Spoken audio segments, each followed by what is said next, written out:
তো বন্ধুরা কেমন আছো? আশা করছি ভালো আছো, সুস্থ আছো। আমরা খুব ভালো আছি, সুস্থ আছি। আজকের একটু বেলা হয়েছে ভিডিওটা শুরু করতে, ঘরের সব কিছু কাজটা সেরে আজকের এই সবজি কাটা থেকেই শুরু করছি ভিডিওটা।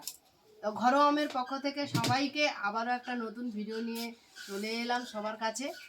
আর আজকের আমাদের কি কি রান্না হবে তার জন্য সবজি কাটতে বসে গেছি। এদিকে দেখো কুমড়ো শাক, পুঁই।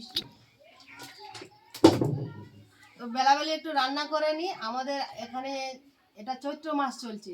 তো চৈত্র মাসে এখানে আমাদের শিবের চুটকি গাজন হয়, পাড়ায় পাড়ায় ঘুরে ঘুরে গ্রামের ছেলেরাই গাজন করে। আমাদের গ্রামের ছেলেরাও অন্য পাড়ায় অন্য গ্রামে যায়, আর অন্য গ্রামের ছেলেরাও এখানে আসে গাজন করতে। সেই গাজন দেখতে যাব, আঁকানোও হয়ে গেছে। তো তার জন্য একটু তাড়াতাড়ি রান্না করে নেবো বলে চলে এসেছি। আর আমাদের গ্রামের গাজন যদি দেখাতে পারি অবশ্যই তোমাদেরকে দেখাবো।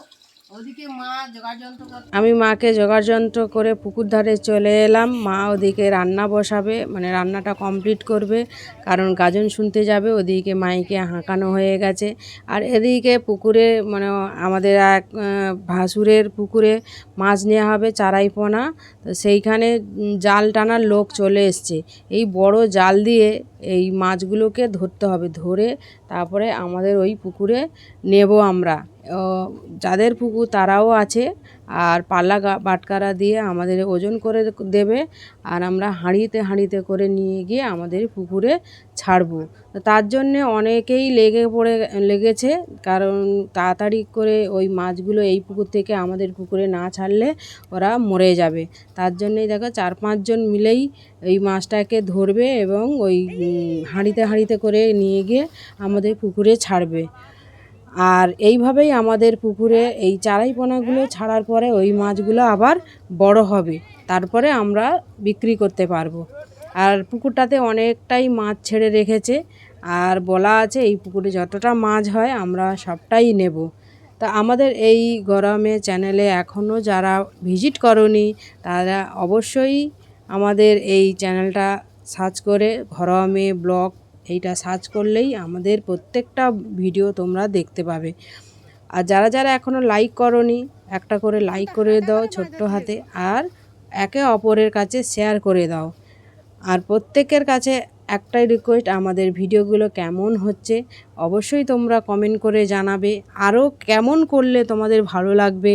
এই গ্রামের সব রকম সিনারি, সব রকম মানে ঘরোয়া কাজ সব কিছুই তোমাদের সঙ্গে আমরা শেয়ার করছি। দেখো এটাও কিন্তু বাদ দিলাম না তোমাদের সাথে, এই পুকুরে মাছ ধরা, পুকুর থেকে অন্য পুকুরে মাছ নিয়ে যাওয়া সবই তোমাদের সঙ্গে শেয়ার করছি।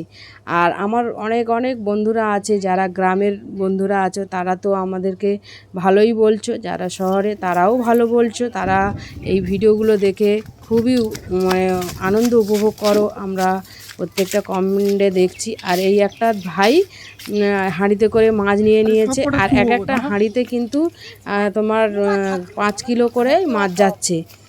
ওই পুকুর থেকে নিয়ে চলে এসছে, ওই গামছা মুখে দিয়ে ঢাকা দিয়ে, নাহলে মাছগুলো লাফিয়ে লাফিয়ে পড়ে যাবে। আর ওই এনে দেখো সঙ্গে সঙ্গে ওই জল ছাপাট ছাপাট করে দিলে যদি দম খেয়ে যায় ওখান থেকে আস্তে আস্তে, যার জন্য দেখো জলটাকে ওদের মুখে মেরে মেরে ছাড়তে হচ্ছে। যদি দমটা খেয়ে যায় ওই রকম জল দিলে কিন্তু সেই দমটা ওরা ঠিক করে নেবে, মানিয়ে নিতে পারবে। তো ওই একটা ভাই, আবার একটা ভাই আসছে, মানে ওই ভাইয়েরই ছোট ভাই, তো সেও আসছে হাঁড়ি নিয়ে। এই করে করে আমাদের ওইখান থেকে মাছ বয়ে আনতে হচ্ছে পরপর। আর এইগুলো প্রায় শুধু ওই ভাই নয়, এই যে তোমাদের দাদা ভাইও দেখো ওদের সঙ্গে লেগে গেছে, কারণ তাড়াতাড়ি করে মাছটা বইতে হবে, নাহলে দম খেয়ে মরে যাবে সব মাছ। এই পুকুরটা তো জল দিয়ে তৈরি করা হয়ে গেছিলো, চুন খোল টোল দিয়ে জল অনেকটা ভর্তিও করা হয়ে গেছে। আর পাশের পুকুরে ওরা চারাইপোনা মাছ বিক্রি করছে, ওখান থেকে এই লোক ধরে, এই যে সেই ভাইরা আছে, আর যে তোমার দাদা ভাই এখানে, ওদিকে একটা ভাই ছাড়ছে, দেখো আর একটা মানে ভাই চলে এসছে, ওদিকে মাছ ছাড়ছে, এদিকে তোমাদের দাদা ভাইও মাছ ছাড়ছে। শুধু মাছ ছাড়ছে না, আমাদের পুকুরে 3-4 কোণায় প্রত্যেকেই ঘাট বেঁধেছে। এই সময় গরমের সময় তো প্রত্যেকে এই পুকুরে মানে এসে স্নান টান করে। আর আমি দেখো মাছ খাবো বলে যে চারাই মাছ নেওয়া হয়েছিল, সেখানে এই যে কটা বড় বড় মাছ দেখতে পেয়ে গেছি। আমি ওখান থেকে বেছে নিয়েছি দাদাভাইকে বলে যে আমি এই মাছগুলো আজকের খাবো বলে এই মাছগুলো নিয়ে আমি বাড়িতে চলে যাচ্ছি। তাহলে এই ভিডিওটা যদি সবাই ভালো লাগে অবশ্যই কমেন্ট করো। নমস্কার।